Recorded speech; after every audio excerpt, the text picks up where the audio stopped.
Bismillah, alhamdulillah, salatu wassalamu ala rasulillah wa ala alihi wa sahbihi ajma'in, amma ba'd. Gambar perahu di tengah lautan dengan pegunungan yang menjulang tinggi ke langit memberikan filosofi makna bahwa perahu itu diibaratkan sebagai kehidupan manusia. Bayangkan ketika kita berada di sebuah perahu yang tepat di tengah lautan, jauh dari daratan dan hiruk-pikuk kota yang bising. Terkadang air laut mengalir dengan tenang, sunyi, semilir angin laut bertiup dengan lembut seperti bisikan halus yang lewat dari telinga kita.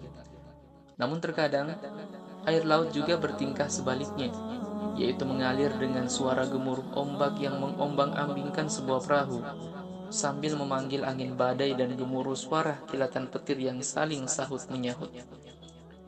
Begitulah keadaan sebuah perahu ketika berlayar di tengah lautan. Bagaimana si perahu itu dapat menahan dari ombak lautan yang menerpa dengan kuatnya? Apakah perahu itu mudah terombang-ambingkan oleh angin badai dan ombak laut, lalu tenggelam begitu saja tanpa perlawanan? Kehidupan itu juga dapat diibaratkan dengan sebuah perahu. Perahu mulai berlayar tanpa mengetahui apa-apa saja yang akan terjadi di tengah lautan. Perahu hanya akan tetap berlayar hingga ia mencapai tujuan akhir atau tujuan pemberhentiannya. Nah, gambar gunung yang menjulang tinggi itu adalah tujuannya. Begitupun hidup manusia. Selama manusia masih bernafas dan jantung masih berdetak, selama itu juga ia menjalani kehidupannya yang penuh dengan lika-liku dan tak tahu masalah apa yang akan menantinya di tengah jalan atau ke depannya. Bagaikan perahu yang terombang-ambingkan oleh ombak dahsyat dan angin badai saat masih bertahan dan tidak tenggelam. Begitu juga dengan kehidupan yang dimiliki oleh seorang manusia yang selalu digoyahkan dengan berbagai cobaan hidup yang silih berganti dan bertubi-tubi, tetapi masih bisa bersabar dan kuat hati serta mentalnya. Terjadi, manusia harus terus maju untuk mencapai tujuan. Kenapa ia harus hidup?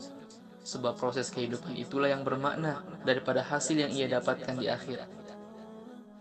Karena dengan proses inilah, kita sebagai manusia dapat memetik sebuah hikmah kehidupan yang sangat mendalam dan bermanfaat.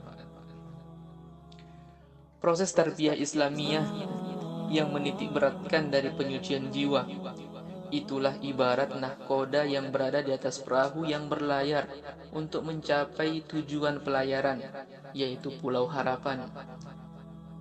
Pulau Harapan yang menjadi satu tujuan yang dicita-citakan. Maka kemampuan nahkoda untuk mengarahkan perahu sampai pada tujuan itulah inti dari perjalanan kehidupan manusia. Kemudian meninggalkan dunia dalam keadaan Islam dan bersandar dia bersandar di dermaga surga Allah Subhanahu wa taala. Itulah makna dari gambar perahu di tengah lautan dengan pegunungan yang menjulang tinggi ke langit. Assalamualaikum warahmatullahi wabarakatuh.